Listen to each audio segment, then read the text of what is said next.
If I have an inner child inside of me that needs attention and my kid needs attention, or there's something frightening that's happening in the world and it makes me feel frightened, I can't soothe my child because I first need to soothe my own internal world and my own panic. In this week's episode of the Hope to Recharge podcast, we welcome Esther Goldstein, a licensed clinical social worker and trauma specialist supporting those with anxiety, depression, and trauma. In this conversation, Esther discusses how to understand, support, and treat children who suffer trauma as a result of bullying, anxiety, divorce, adoption, or any other overt or subtle forms of trauma. And now your host for the Hope to Recharge podcast, Matana.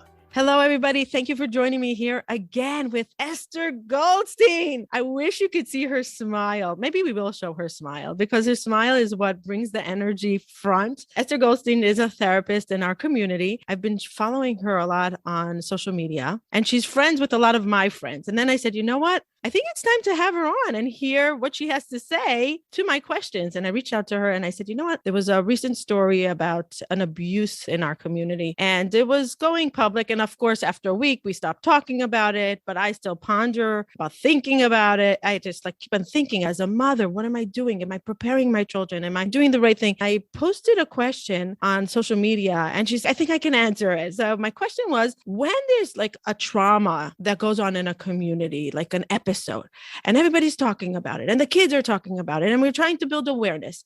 How do we train our children to know the difference between a gut reaction and a trauma reaction? How do we navigate them to know, oh, 1 second, we just heard a story that some guy molested a girl in the back alley. Does that mean that every time a girl goes in a back alley, should she be afraid that there's a guy that's going to come and molest her?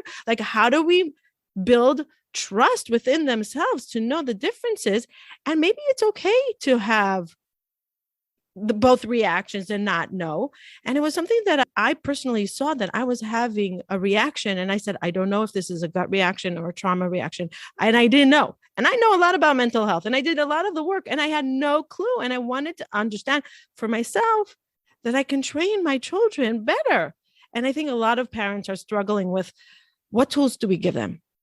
Instead of preventing them, how do we teach them to be able to have the proper awareness and triggers to say, wait, this is right and this is wrong. And maybe because it happened to my friend and it didn't end right, doesn't mean that it won't end right by me. What is the difference between gut reaction and trauma reaction? Esther, thank you for joining me here on this conversation. Yeah, I'm really glad. I'm smiling and nodding along as you're asking this question and grateful for your thoughts and wisdom. And yeah, excited to dive in. So before we dive in, give the audience a little bit of a background. You started this private practice and it's thriving. My name is Esther Goldstein.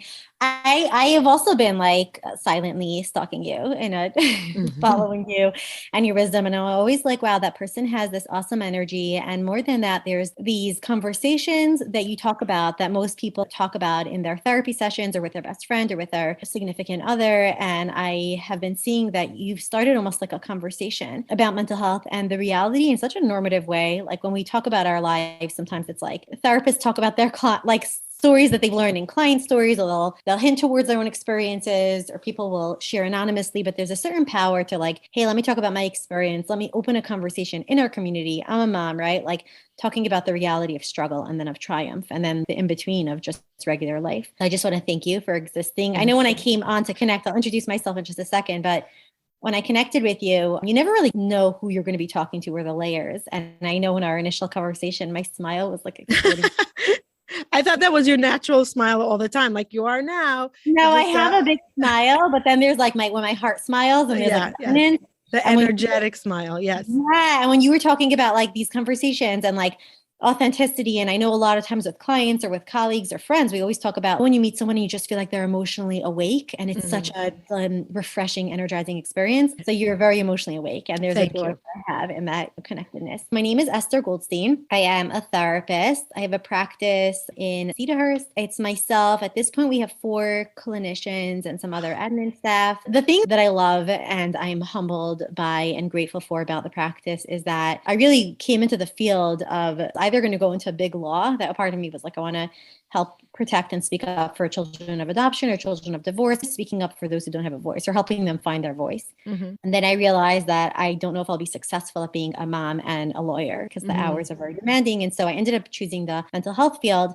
But I started off, like I told you, working with addiction. And then I ended up transferring over into the trauma world because I realized that the root of any kind of addiction or dis-ease is often trauma, neglect, or things like that. So my journey into building a practice was more of my own experience in finding good mental health. Like I remember speaking to a therapist years ago and I was like, I have to figure like, why does anxiety feel like this for me and like this for someone else? So when I read all these self-help books, why do I feel worse about myself? I think for me, what I noticed is that really good healing is something that happens in a sense of a community. So like, of course, individual therapy, but also like just a good support, a social network, and just people who have the same language as me. And I noticed that for my own self as a trauma therapist, as I was getting advanced trainings, and I've done a lot of trainings, I just felt a sense of like resonance and my own confidence. And because I had wisdom and knowledge alongside my own, obviously, like self-care rhythms and improving health, I just felt a certain sense of settling and just ease. And I just felt like for those people who are committed to healing from anxiety or deepening their relationships,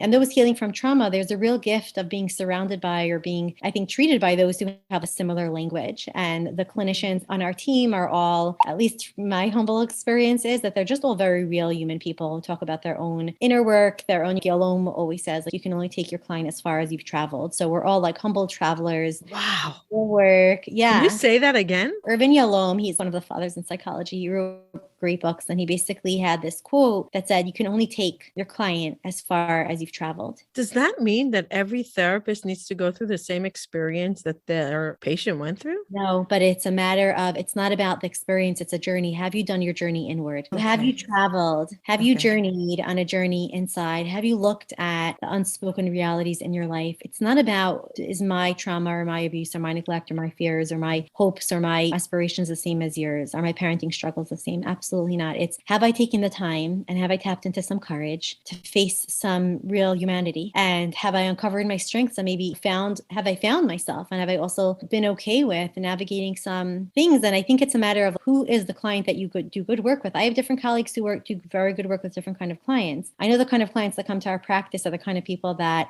challenge the therapist, even if it's not verbally, it's emotionally. It's like, I'm going to go to a dark place, or I'm going to go to a place where I have these questions. And the therapist needs to be able to tolerate and actually invite those spaces to be explored with the client, and only if they have the capacity to do it in their own way. And it's not something verbal, it's something you pick up on. I don't know if you ever have this, but I know for my own kid, there's conversations that I'll have with my child, and there's things that had been shifting internally with me. The only way he knows it is because energetically there's a deepening. Or for my own self, or colleagues, it's like sometimes I see that people are doing deeper work, and I'm like, it's because you are deepening your own experience in life. It's nothing about advanced training. Some of it's training, but some of it's like the deepening and expansiveness. Anyway, does that make sense? And it's something Brene Brown talks about it a lot. It sounds like a Brene Brown quote. And she has a quote that she quotes from someone, and I'm going to mess it up, but I'm going to look it up because it's saved on my phone. I'll look it up exactly a little bit later. But it's something like, the only way you can sit in somebody's darkness is if you're comfortable in sitting in your own. Wow. It's something like that. Although you can walk along the side of someone's darkness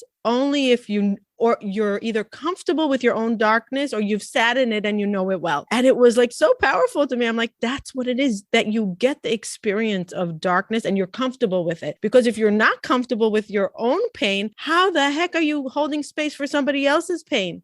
What do you mean? If you're running away from your own, you're going to run quicker when you sniff it. Exactly. And I love this conversation we're having right now because it is so intrinsically connected to the topic that we want to talk about, which is all about like gut and trust. Because at the end of the day, I'm just going to jump in. Let's go. Essentially, when it comes to the concept of trust, when it comes to the concept of like, how do I know if I should operate from this place of fear? How do I know when we notice things in the world, there are glorious, loving, wonderful human beings out there. And there are also some really unwell, dangerous people out there. And then there's a mix of people who aren't here or there. Or clueless people that do dangerous things. And we need to be aware they're not evil. They're just clueless. I was talking about like the in-between people, because I think sometimes like, there's beautiful, holy, amazing people leading the world. And then there's like these horrible people. And I think there's something about there's average, average, like parv. There's people who don't do good and they don't do bad. Wait, there is a difference in people who do harm and they are doing it from a place of dissociation or not being as attentive to it. I think I told you with abuse, there's like dissociative abusers and then there's narcissistic abusers, people who do it on Right. purpose. But we'll talk about that soon. But I think that when it comes down to our children, or when it comes down to this experience called life, so much of the capacity to trust has to do with what our inner landscape is. How well we know our inner landscape. How do I even know if I'm having a hard time breathing? Is it because I had something that's giving me an allergic reaction? Is it because my friend is basically shaming me? Is it because I'm being ignored? Is it because I'm feeling uncomfortable in my skin? Is it because I have a test tomorrow? Or is it because I'm really unhappy about a relationship that I'm in? So there's something about even like the self-awareness and understanding your landscape versus feeling like you're in the dark and you're grasping and it's, I have to feel, I don't know, what color is this? What does this look like? Is this something good for me? Is it bad for me? Is it, you have to figure it out. And so much of that comes from the experiences that our children have and the explicit words and experiences we give them, but almost even more so the implicit is the not spoken about piece. So what we're talking about right now, by the way, of Brene Brown's talking about, can you be with your own darkness? Children, when we have clarity with our own internal world, we have the capacity to be with certain experiences without having to be like, it's a yes or a no or a black or a white. Our children could journey on that space more safely. And does that make sense? So it's the opposite of trust is doubt. It's, if I doubt myself, then I'm going to land up in a lot of situations that I'm not really sure about because it's a maybe, right? Trust is, no, you engage in something and then you get clarity, or you get information and then there's a clarity and there's a clearness to it. So the antithesis of doubt is really like the capacity to almost have this being and engaging with, and then getting clarity and almost offering that. I know I'm going like more global, but to be okay with doubt and to be comfortable with doubt and to sit with it and see what comes up. Because what I know in my past experiences with pain, every time there was something uncomfortable, either anxiety or sadness or fear or just a yucky feeling, I would run away and try to suppress it with, let's go on a trip. Let's go for ice cream. Let's listen to music. Let's not listen to that confusion and mask it versus, okay, let's see what's coming up and be comfortable with the unknown. So there, if it's okay, I wonder if I could almost separate those two, because you said two very profound things. Number one is being with it, right? Like number one, like so many times it's like almost like the kid that comes in, Ma, I got a scratch. A kid falls off their bike, or another kid is like, my friends ignored me, or somebody storms up and goes into their room, or your husband comes home and he's in a horrible mood, or just shut down. And we're very quickly to, here, you want dinner? Here, let me just put bacitracin on. Here, let me. And it's, can we for just one moment be with what just happened? Yes. So I'm noticing what's happening to my mind and my body, right? My child or my husband or my kid or whoever. Yes. I get this angry text. I'm noticing that I'm starting to feel very, like my breath is shallowing and my body's heating up. I'm noticing this fear and I'm noticing this impulse to really want to help or make it better. Yeah. And then this person across of me in pain. And we don't like seeing somebody that we love in pain, and we don't like experiencing pain. So let's quickly find the biggest Band-Aid that will cover the pain. Right. It would, most of us, just discomfort is not something that any of us go towards, right? Or there's all these like Tempur-Pedic mattresses or favorite coffee or whatever. It's all about pleasure. It's all about joy. And essentially, even if we think about Judaism, like it's all about elevating life. We want to live an elevated life. We do want to have joy. The thing that sometimes happens is that we circumvent the process of real joy by thinking like Band-Aid, it's going to feel better. Cream, it's going to feel better. Because essentially, if you can connect to the experience of pain or discomfort, which we'll talk about in a minute, and then I know you said something else, which is the second piece. Basically, it's if we can actually tolerate that temporary or not so temporary experience, essentially the joy or the healing or the tending to is going to feel so much more settling and nourishing.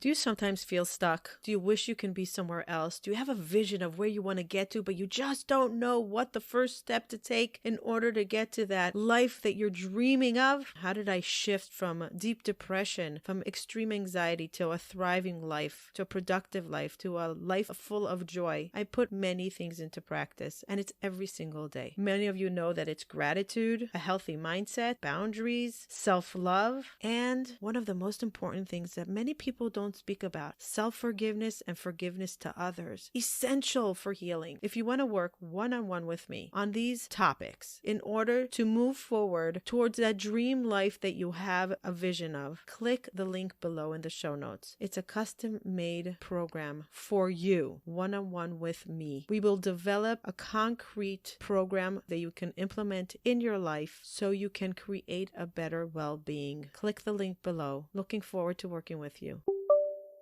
right? If the child says, Mommy, let me tell you what happened. I basically was playing with Dave and Dave bumped into me and I didn't see it coming. And then I fell on the floor and I'm so upset because it was one of the first times I was finally able to ride my bike. And now, I have blood coming out. So the child's having the experience. They're sharing it with you. You're holding it with them. They're not feeling alone in it. They're making sense of what happened. And then it's, oh, honey, wow, that's really upsetting, or whatever it is on the child's age, different levels of interaction. And then there's like the tending, oh, let's see, does it need to be cleaned up? But there's like this attachment, this nourishing experience, and then there's attending to it. And the kid later on that day, and then actually as they go to sleep and they heal from the wound, but also emotionally from the shock, there's a lot more of a repair and a feeling of, okay, if a bad thing happens, I could be with that bad thing with my mom, whoever it is, and I can settle and find a way to be. But the capacity for that to happen is because there's another person being with that yuck or that fear or that worry in that moment that doesn't feel good to anyone, especially not the parent. Does that make sense? So Yeah. what was the second piece that you said? Because I just want to name it, because you said be with the discomfort and then you said something else. So there's two different, what we try to escape it. There's sharing it, and then us trying to soothe it on our own by escaping it and suppressing it and pretending that it's not it, versus saying what's really going on here as an adult or as a teenager. What is really going on here? Versus bringing music. Let's go to Friends. Let's read a book. Let's go to Zumba. Let's suppress what's coming up versus sitting with it and saying, okay, what is really going on here? So I wonder I know what sometimes happens is like when I think about my own self, my difficulty with being present, there's the escaping and then there's like looking at what's beneath it. If you notice that you have escaping tendencies, which many of us have, right? Like we could overwork, or we could be so busy, or we could always be cooking when the kids are in the kitchen, they want to talk about the day. There's many different ways of escaping. It doesn't have to mean that you're drinking, alcohol or for sure. Yeah. TV. There's many ways. Right. So escaping or the numbing. So I think that if we, number one of the things is even to just acknowledge, wow, I noticed that I escape. Or I notice that I pull away, or I notice I'm like, okay, let's talk about planning, right? 100%, Like 100%. I know for my own stuff, like me and my siblings are talking about sometimes the difficulty at different times to just sit and play on the floor with our kids. Want to play a game? And like they're being able to rewire or like the capacities, because and the generation before it was like kids played with each other's, and some of the parents were more involved and some less, but it was the being an adult and connecting with children in a different kind of way was very unique. And it was like a new experience of just be present, right? With the practical. So I think just number one, Matana, what I'm naming is like, if you notice that you have a pull to pull away, even just noticing it without changing it overnight, because the discomfort is the work. We don't expect anyone listening to this to be like, okay, suddenly my escaping part is going to run away. And I'm going to be just the awareness that, oh, wait, that's what I'm doing. Okay, I'm pulling into a coping mechanism right now. Whether it's healthy or not, I don't know, but that's what I'm doing now. The deeper work, essentially, if we want to just go here in terms of trust, is like in your own time, you could look at, I'm wondering what's happening in my life, or I'm wondering what's going on internally that I'm having a hard time being present. And if you pay some attention to that and you give some attention in your own healing or reaching out to someone, or even just paying some attention on your own or someone that you trust, essentially by giving that attention, you'll be able to come back to just being present and with a bit more expansiveness, right? I think we spoke about this, if I have an inner child inside of me that needs attention and my kid needs attention, or there's something frightening that's happening in the world and it makes me feel frightened, I can't soothe my child because I first need to soothe my own internal world and my own panic. Yeah. Once I do that, then I can help my child. And I think that when we show our children that we're okay with discomfort and we're not always perfect and everything's great, when we show them that sometimes it's hard and it's okay and not everything is perfect, we're giving them permission to also have hard days and not fix it automatically. And I think the answer, 100%, Matana, I know we even spoke about this. I think essentially the work, and I know this sounds so interesting, people say like when it comes back to yourself. And when I say, you're talking about like us being okay and our children get the message and things like that. Whenever we say turn back to yourself, and it's the best way, like when you do your work or when you model something, essentially you're helping your children. I think instead of it feeling burdensome, I almost wonder if it could be liberating, just even in this conversation, because essentially it's not a matter of you do your work and your kid's going to be okay. Your kid might not be okay. Even if you do all your work, even if you're an amazing parent, even if you have the best genetics from both sides, or whatever you want to call it, there's going to be struggles that you go through. And I know you and I spoke about this, right? As moms and parents, like there are some struggles, or there are some things in this thing called life that sometimes land on our lap. And it's what? what do I do here? And then if I'm having an interaction with what my child is experiencing, I'm hearing about the story in the alleyway. I'm hearing about this sexual predator. Or I'm hearing about this person who abuses power or a dynamic at school or bullying situation. And how am I interacting with that information? Right. What is it triggering inside me? And then how can I model for my child, or how can I hold space so that they could find their own wisdom, their own budding wisdom, and also my wisdom, right? We want to give them a cocktail of like what we can give over verbally and also non-verbally, and also to help them come up with their own creativity. Because when you're talking about gut instinct, right, Matana, like there's sometimes children, like there's a lot of wisdom that children will come to on their own that we actually might never have had, or we have a very different flavor wisdom. Right. There's things that some children pick up on, and we actually want to help them cultivate that sixth sense on their own. And it comes from us trusting in their own developing process. Not being their crutch, not giving them the answers all the time. Yeah. Number one, because we don't always have it. And number two, they're going to find their answers in their own unique. There are sometimes there might be a child who's very attentive to very specific detail. There might be a kid who notices other kinds of energetic dynamics. There's another kid who might be totally out to lunch, might pick up on like certain things intellectually. So I think just like being able to help our children find their point of genius, and then also helping them have an area of self-trust that gets nurtured. Now, there are some children that are totally checked down and a little spazzed out, and you're just like, oh my God, this is so my kid. You hear a story on the news and you're like, oh my God, this is totally my kid. Like this kid's going to walk right into this situation or this vulnerability. Like I'm frightened about it. How do we give them tools? Yeah. So I'm not getting so involved, or I'm thinking about a situation of bullying that went on in my daughter's third grade class. And I wasn't aware of it until a mom told me about it. And I didn't realize that my daughter was becoming a group, like cliquey with the bullies in order to not be bullied. She was protecting herself by becoming friends with the enemy. Yeah. Yeah. And I was livid, and I'm like, that's it. I'm going and I'm changing. I'm going to do, and I'm going to do, and I'm going to do, and I'm going to do. And this is not a no tolerance for bullying. And I don't know if I handled it correctly, because I should have really brought my daughter into the conversation and asked her, what's scary for you? How can you change it? Do you want to change it? I didn't want to hear for a second that my daughter is friends with a bully. It was my discomfort. And I'm like, this is not going to happen under my roof. My daughter won't be friends with a bully. And it was really my shame versus, okay, she's a good girl. She's a very good girl. She's afraid. And I'm forcing myself onto her and telling her, listen, and if you're going to continue, I'm going to pull you out of this class, and we're going to have to put you into a different class, because in our family, we don't act this way. And there was no permission for her to exist in her world, because I was thinking she's a third grader. She has no clue. And this is trauma. And I don't want anybody going to sleep crying because of my daughter. First of all, so much respect as a mom. I'm just like, go you, in the sense of the health of, I don't want anyone to ever get hurt. Like, I really admire that. And as you're telling me the story, what I'm hearing is that the holding two realities gets really tricky, because there is the reality of, as a mom, right, there are dynamics that go on, or there's a situation that could be happening where our child could be the one who's being hurt, or is the one who's hurting, or somewhere in between. Okay. And it's just this thing called life, and different children struggle in different ways. So there is this piece of, as a parent, or as someone who's like in a position of, right, having responsibility, there is a beautiful piece of, thank you for bringing this up. I do need to be proactive. I do want to make sure that my child, like, that this issue is being tended to. So I actually really honor that. Okay. Then there's this other piece of, my child is in this jumble of a social experience, and she's trying to navigate it. And both of these realities are existing at the same time. And I think that, honestly, I can't judge you on the situation, because I've watched myself or said certain things, and I'm like, what are you saying right now? But I think that there's this awareness of, wow, like, here I'm noticing this thing happening. And at the same time, I also really want to check in on my kiddo, because there's nothing wrong with conveying a value of, I heard this thing happening and I'm so sad. And I actually also heard that you might be connected to this. I know you're a wonderful girl. I'm wondering what's going on. Meaning, but here's the thing though, you're sharing with me your wisdom retroactive, right? So many times we get information retroactively. How could you have known in that moment? Some children, by the way, I'm going global, not your daughter. Some children are more prone to being the bullies, and some children are more prone to being the one who's being bullied. And I think that sometimes, even, I know lots of times I talk with my friends and we talk about, there is this kind of child, and how do you parent this kind of child? Like, one person I was talking to, I'm close to, her son is the bully. Right. So it's like, how do we work with the fact that he has a lot of aggressive energy? He's a very emotional child. He needs to be able to regulate himself.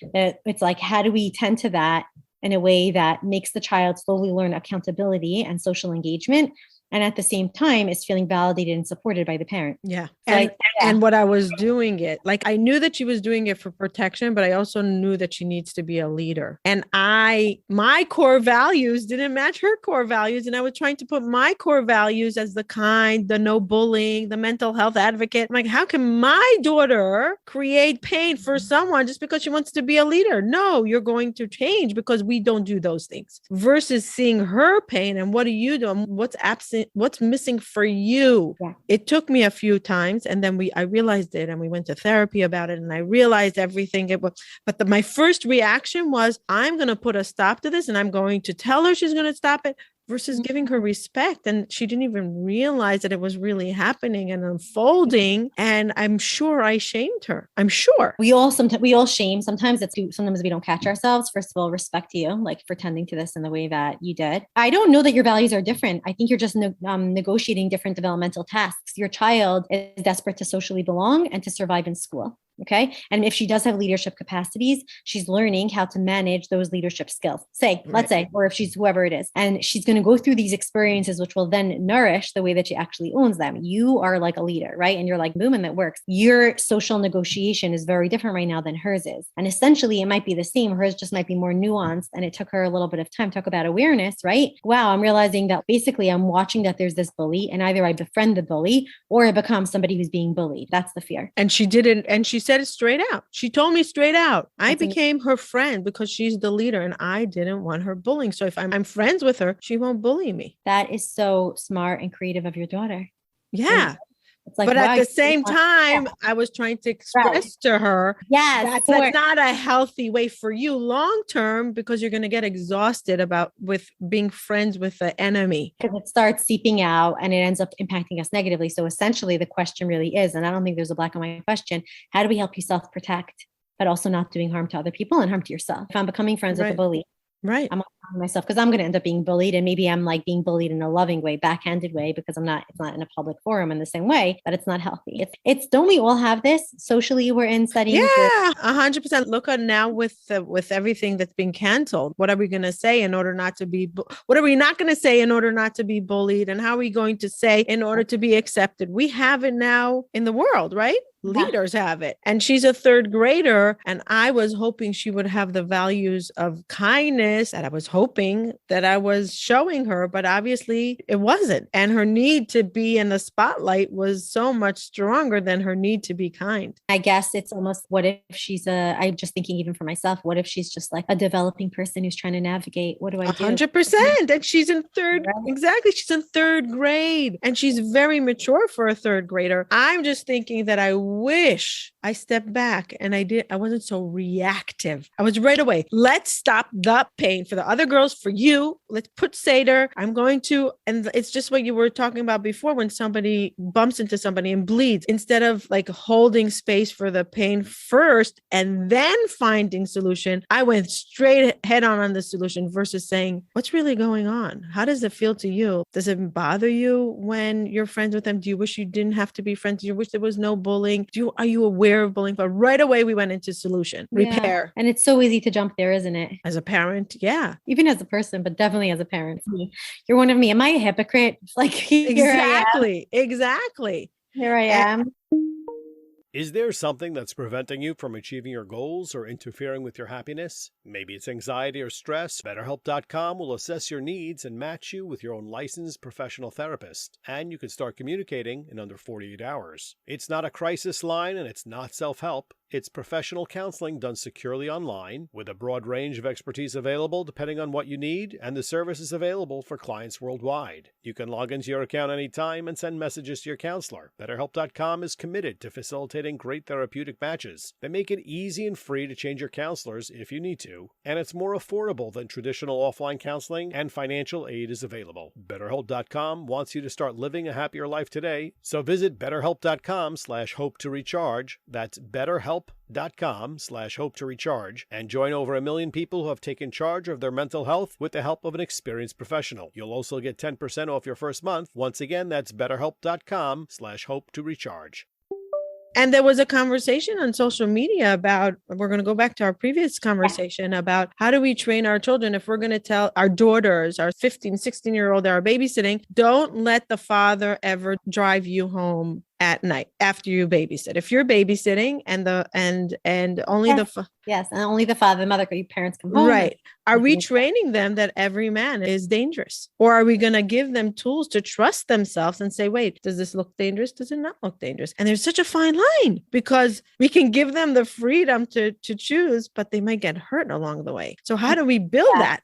Good question. I think it really has to also do with age appropriate developmentally. We're talking about your third grader. Listen, I'm also just want to name the fact that different children are different. Like I know some 10-year-olds who I think are still navigating like 7-year-old tasks, even socially or emotionally. I just want to say that. Or there's 15-year-olds who are very mature. So I just want to put it out there. If any parent is, oh, what are you saying? We have to know our own children. I'm talking about a 16-year-old that's babysitting, okay. 16, 17, 18, 19, 20. Even 12, 13, 14, people like babysit neighbors. I think that there's two different pieces. I think that we do need to say, look, I know we talk about the concept of yichud, but even separate from that, there's like things that are appropriate. And I think that we begin this conversation. I think somebody posted the other day with a whole story of, are we only sex educating our children when there's sexual trauma? Or do we also talk about the concept of connection and love? Exactly. Educational process, like and that it's healthy and beautiful, and it's something we look forward to. Part of the connection, and it's enjoyable. And at the same time, there's ways to use things in a beautiful, healthy way where we feel connected to ourselves and to other people. And there's ways things can be used to harm. If we have too much of a certain of protein, or if we drink too much water, or our belly ache, too much social time, like we need alone time. So anyway, I think there's this concept of what feels right in our minds and our bodies, and educating our children. So I think that there's this piece of, look, if you're going to babysit, it's important that the home environment is one that it's a place where you're comfortable, that it feels right for you to go there. And also when you come home, you have a safe and comfortable way to get home. And then we define safety, right? There have been some instances where someone might bring a child home and have a conversation that's really more for grownups, or even say or do something or touch someone in a way that's not okay. And I just want to say that, because if you hear of a job and you meet the parents, always, and I would say meet the parent first, or it's best if you know the person before someone could vouch for them. But even if you do, I want you to check if it feels comfortable inside, or if something starts giving you that yucky feeling in your belly, like something doesn't feel right. And then you could always call me or say, oh, I really have to go. So I think there's a piece of giving information. I'm a big believer of, just the other day, my son was asking me questions. I'm a big believer not of over giving information, but of giving a complete story that makes sense for that child, so they don't have missing pieces and they have to fill things in. Because it's like, what do you mean the dad can't drive me home? And what if the woman abuses her? What if the woman starts talking to her? Exactly. I know when I was babysitting, there was a woman who spoke to me about her sex life. Oh my God. And I remember her saying something about whatever it was. So are we only saying it's men? Like boundaries are boundaries. So I think conversations about what's appropriate and what's not appropriate, what feels good or what gives you the ick, right? What's the ick feeling inside when you are spending time with someone and they're asking you personal questions, or someone's standing too close to you and you're just like, ick, give me some space. Sometimes there's this ick of someone sharing something, or it's like things that really it's not any of your business. The gut feeling you're talking about. I think that I would start a conversation, and it would start way before the teenagers, but even if your kids are teenagers or even adults, you can have it right now. Let's say you have a 20-year-old who's come for a job interview, and the person who's interviewing them, she has like a weird feeling from them. So not always do you have to run away or shut down dynamics or workplace environments or relationships like that, but you want to be very mindful of it, right? Unconsciously, this whole piece is about like assertiveness. Like I can go and babysit at someone, and then I have an experience, and then I set a boundary, right? Of, you know what, I'm actually going to get my own ride home and feel okay doing the babysitting job. And it could be okay because I'm setting a healthy boundary, so it's good for me, or work with a boss who might not have the best boundaries if they honor mine. Then there's like someone who doesn't honor mine, or it feels yucky. And then it's, you know what, I'm going to have to bow out of this, or I'm not comfortable with it.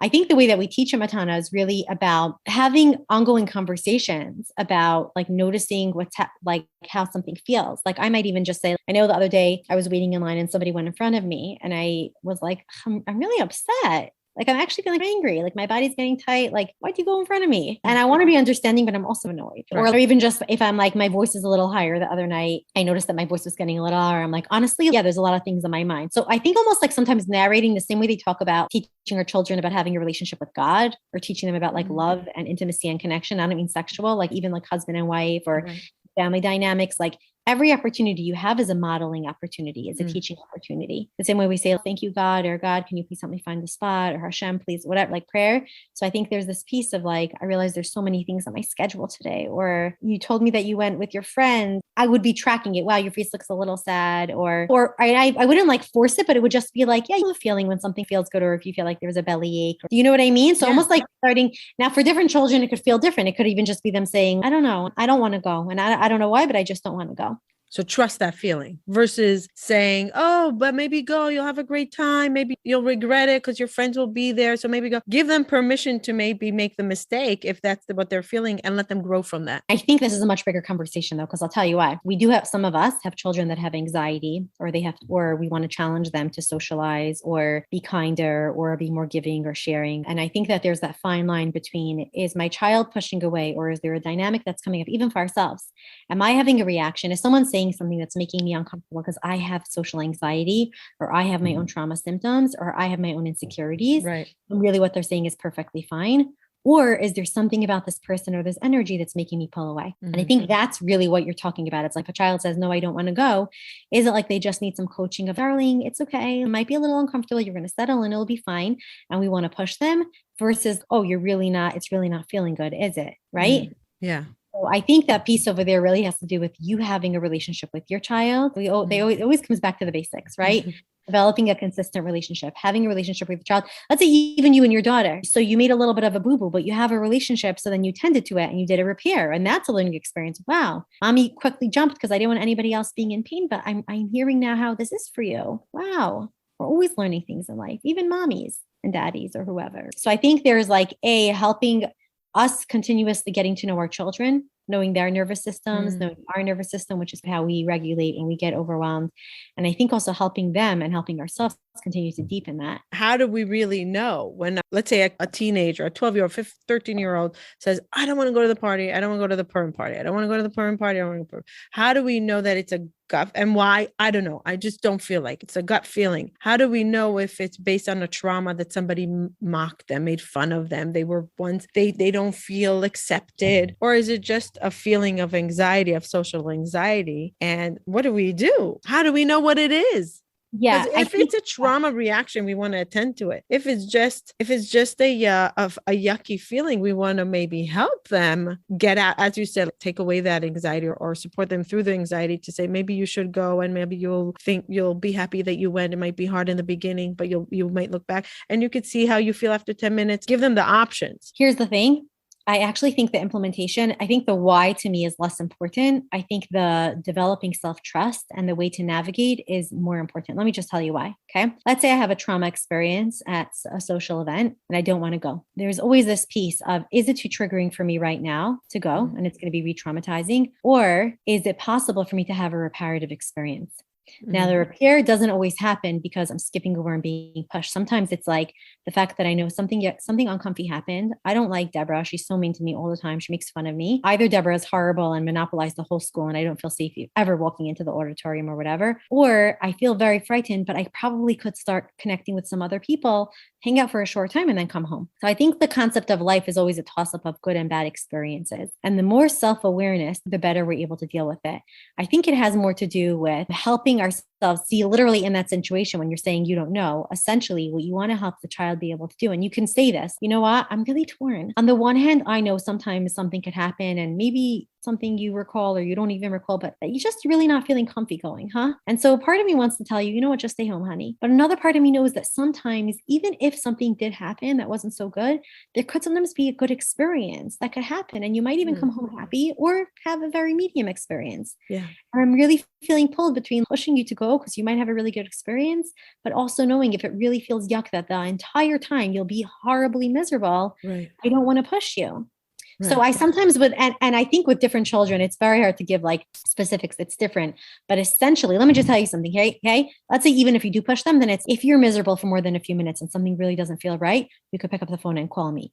Now, in that instance, Matana, I just want to say something. You might have a child with an anxiety disorder or who's struggling socially that really needs much more deeper help. They're just having a traumatizing experience socially because they're having a hard time regulating their nervous system. Yes. And they need that kind of support. So I just want to name that. Yes. But even if that's the case, then we need to support them with how can we help you regulate your nervous system, my love, so that you could feel more okay. So many times I talk to teenage parents and they say, but I really want to help her socialize. And I always say, okay, I want your child to socialize too, but I don't want her to feel like we're throwing her to the wolves. I want her to feel like she's going out in a rainstorm and she doesn't like going out in the rain, but that we're giving her a rain jacket and rain boots and she goes out for 5 minutes and then she could come back in. Does that make sense? So is that... I told you this, I think last time we spoke, that Dr. Ellie Leibowitz talks about the fine balance between supporting and enabling them or giving them the comfort zone that they'll stay safe, but long-term they're going to suffer. And with kids that have anxiety and OCD, we really have to give them the experiences to choose on their own and support their choices with giving them the awareness. Listen, you can regret it, but if that's your choice, that's okay. Or we can, but not to say, okay, stay safe all the time. We have that impulse, right? I want to protect you. I don't want you to ever, especially if we ourselves have had or do have anxiety. It's almost like we want to protect them. But essentially, can I tolerate the discomfort and the painful learning lessons that my child is learning and will continue to learn? Like I know that we had even spoken about, I know friends say like, how can I protect that this one happened to my child and this one happened? There's prevention and then there's intervention.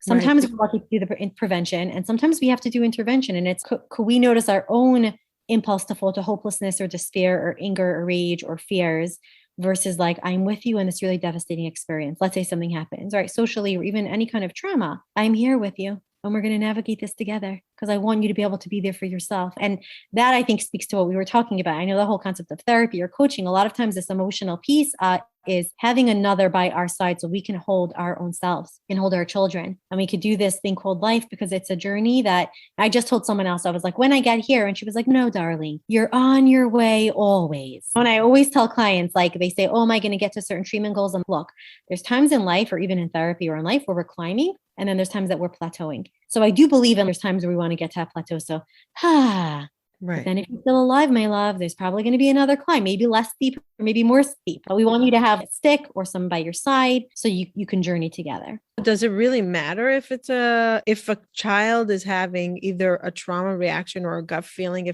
Does it matter? Do we need to know where it's coming from? I'll tell you what matters. Yes. So I'll tell you the difference. Like people end up coming to our practice or the people who I've worked with, or even things that I've had to learn in terms of trusting my own internal system. It's if you have an alarm system that feels like it's misaligned, right? If you were raised in an environment that was very chaotic, or if you never really learned how to know what's a feeling of anxiety or what's a feeling of danger, then what's going to happen is like the alarm system is always going off or it never goes off because you're always dissociated or shut down, or it's always going off. It's a smoke alarm with the low battery.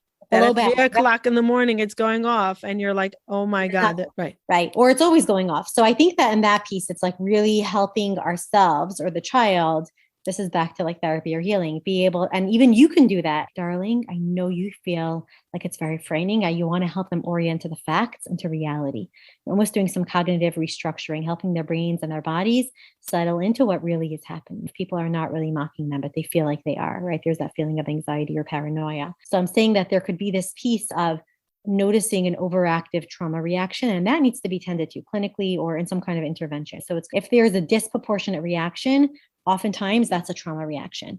If it's very impulsive, if it comes with a rush, talk about like hunger and emotional hunger. People talk about, there's a whole other, we're not going to go into it, but sometimes it's like we'll feed ourselves by escaping, either with like too much, we reach for our phone, or we're watching too much, or we're eating that our bodies don't need.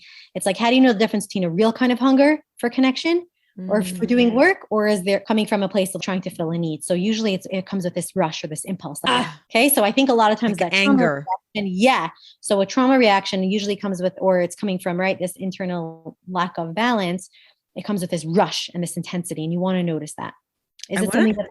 it so makes sense. And I want to share with you something that happened, and someone was discussing a person that did awful things, and the family kept it very hush. And then we found out about it. I was talking to a friend of mine. She said, but maybe there was another side to the story, and maybe it wasn't really what you heard had happened. I'm like, are you actually going to justify? Or maybe he was drunk, or maybe he was whatever. I said, you're going to justify? And I felt literally like my blood pressure was going off. And I said, I cannot talk about this anymore with you. It was like absolute. I refused. And then I said, I wonder the person that I'm speaking to is a pedophile in themselves. I'm like, oh my God, maybe they're trying to justify because it feels uncomfortable. Like my mind went to such an unhealthy place versus saying, we're just having a conversation. I bet you it was a trauma reaction, not a gut feeling. So your trauma reaction by the way, your trauma reaction there was coming from, I don't know your whole internal system. Maybe, right? The intensity of a reactivity that we have could be from something different, meaning like it could just be that people were very unclear in your life, or people doubted certain things, or people, whatever it is, your point of strength that you knew to hold on to, and you went right there. You're like, where's my golden stick, my metal rod that I have clarity here, and I have to grasp onto that in that moment. It's not necessarily about the information there. It's that your person, okay. It's less about the information. Someone could tell me the school bus is blue, and I might say, what? The school bus is blue? It's so interesting. I wonder if this person thinks it's blue. I know that school buses are yellow versus what? The school bus is not blue. But that has to do more with like me trusting myself or me being challenged. Trust. Yes. Trusting what? Oh, beautiful. Because we can hold versus, wow, this is something upsetting.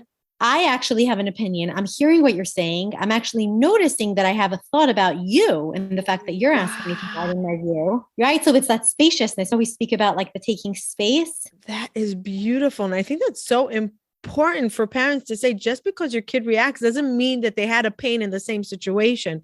It could be other things, but it's challenging their core. If by me, it's trust, or for you, it's trust, or being comfortable, or whatever it is for that person. For me, trust. And it's so funny that you got me spot on. For me, trust and truth is my ultimate like bar. I'm hearing that because I'm hearing now. I remember you told me the story. I'm hearing now as you're talking, it's not about the information, it's the delivery and what happened internally to you. So many times something else is going on internally for us that has less to do with the content, but more about this dynamic that's happening. This person offered you something and you have to go for, where's the grain of truth?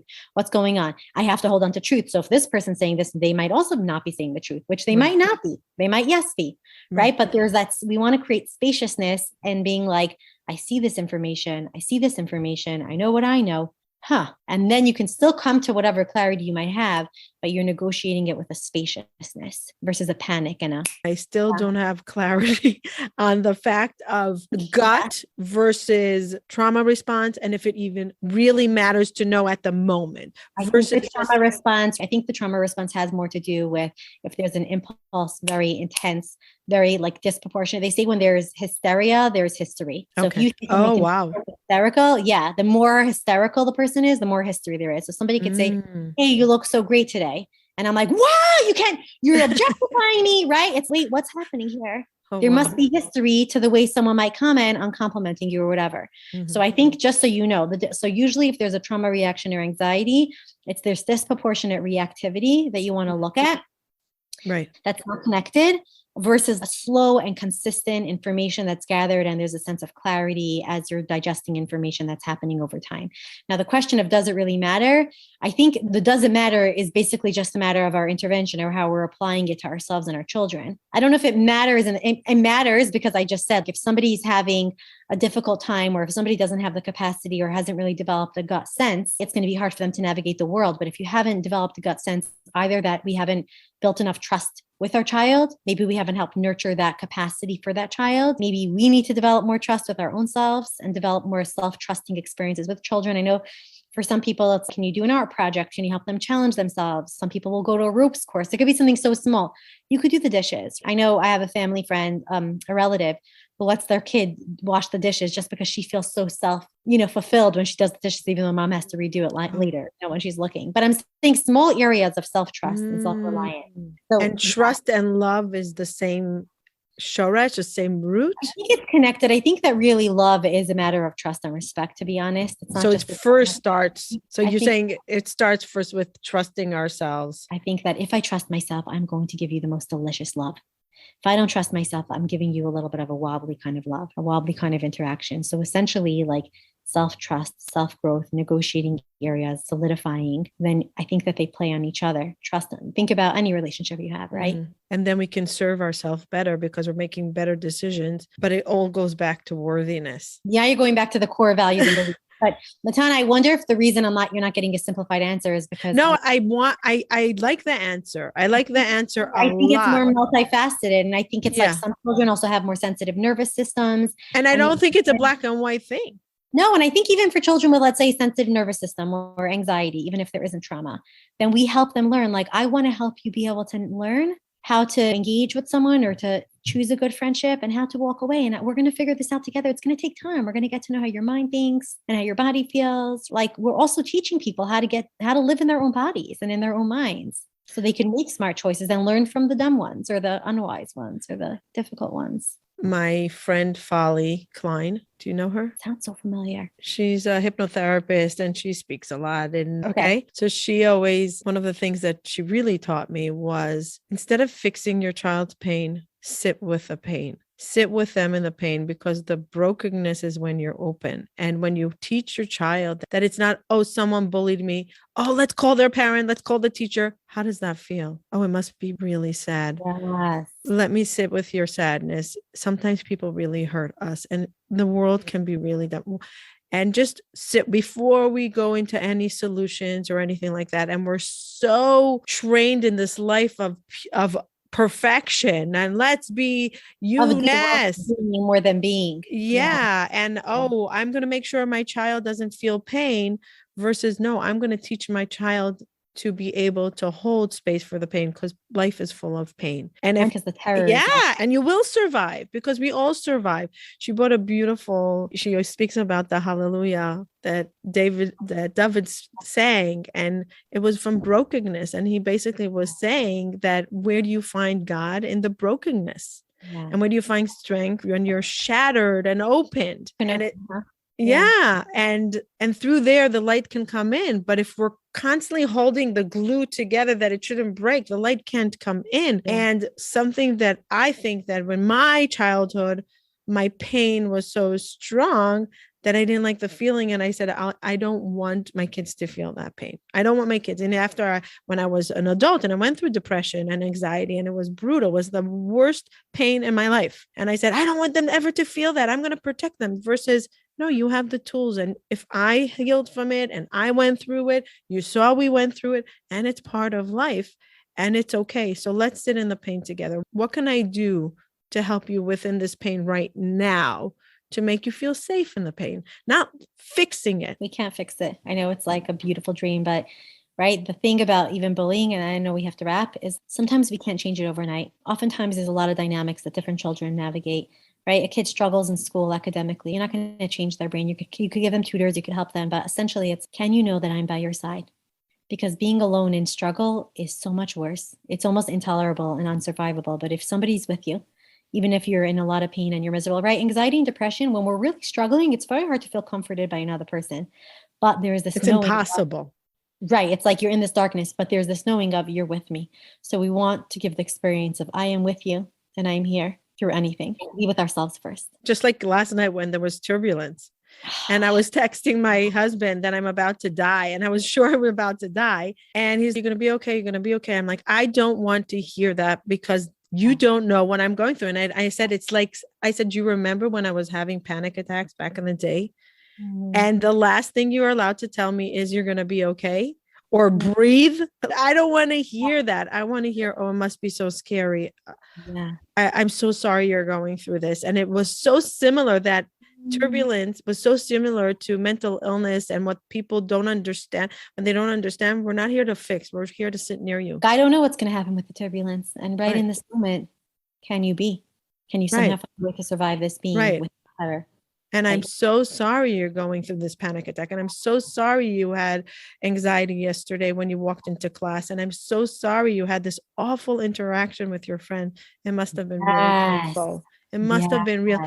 And it gives so much strength to children versus hello, adults too. No, I'm saying Kal Vachomer adults. Kal Vachomer, developing children, right? It's like somebody is with me. They know everything. And allow them to be with their pain. Devira, my yoga teacher, and I'm going to wrap up with this and then give you the final word.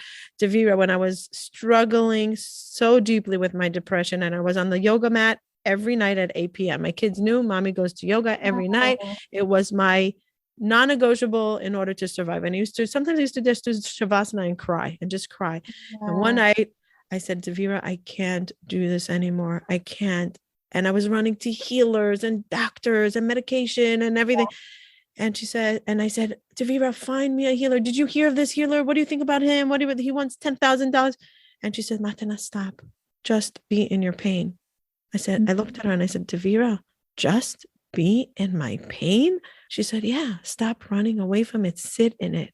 Be in it. I talk about this all the time. My listeners know.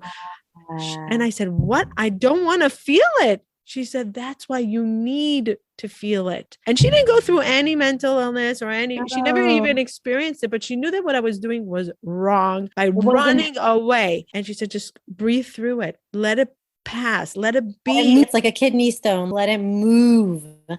And it was the biggest lesson she gave me in life. And this is what I can give to my children and my clients and my whoever asks me. It's okay to be in pain, and don't try the Band-Aid, constantly the medication, the drugs, the doctors. Feel it. Yeah. So I give you the final word. First of all, thank you. You're a beautiful soul. I'm so honored to know. Really, I'm excited. I think what I would say is if anyone notices that they're having a hard time being with the pain, then reach out to someone or a resource or even a loved one and say, I noticed that I have a lot of pain. Can I just share with you? Because being able to connect often helps with being with the pain and helps to start making a shift to develop your own self-trust, your own self-love, and then from there continuing to blossom in this new life. Yeah. I want to just add to that. I just spent 3 days with the founder of Chazkenu, Zahava List. She has 1,000 women, Jewish women around the world that call in to her support. Like they have a Zoom and a call 4 times a week. Wow. And I say, Zahava, what is it? It's that they're not alone.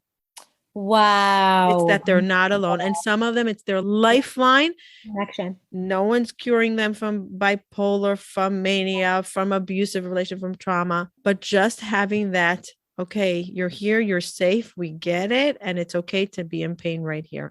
1,000 women. Yeah, so beautiful. It's connection. We're all hungry for connect. We are all hungry for connection. So ways to connect to ourselves and make validation. Sure others. Yes.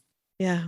Validation and support. Thank you for your work and your beautiful Thank you. Do you have room in your private practice do you usually see only teens, or what's your age group? So it's myself and a few other clinicians. At this point, I think I told you I have a training program for therapists who are developing their own knowledge in trauma training, using somatic methods and mind-body healing. Does it only does it only have to be a therapist, or can coaches? It happens to be there's coaches and there's educators that are actually also being more trauma informed, which just humbled me. Okay, great. Yeah, I'll connect you with that information. But basically, no, our practice sees children, teens, and adults. So it depends on the practitioner and area of specialty. We have like creative arts, centre, art therapy, dance movement therapy, and then everyone's trained in EMDR and somatic method. Wow.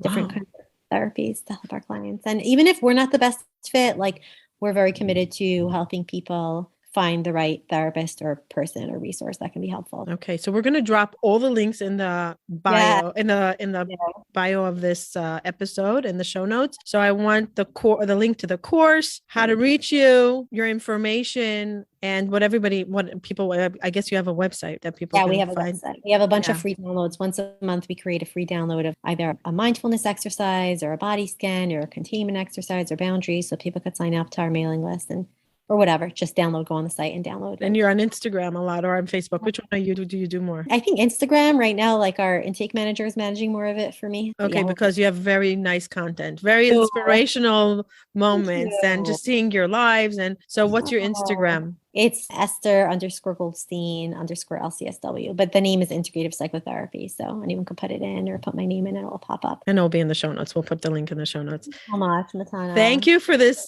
very interesting, very needed conversation. Very needed. I was just telling somebody that I don't think there's a day that goes by that one of my chats on WhatsApp or on another group doesn't have tonight a Zoom meeting on teens and whatever. There's so much awareness and there's still so much pain.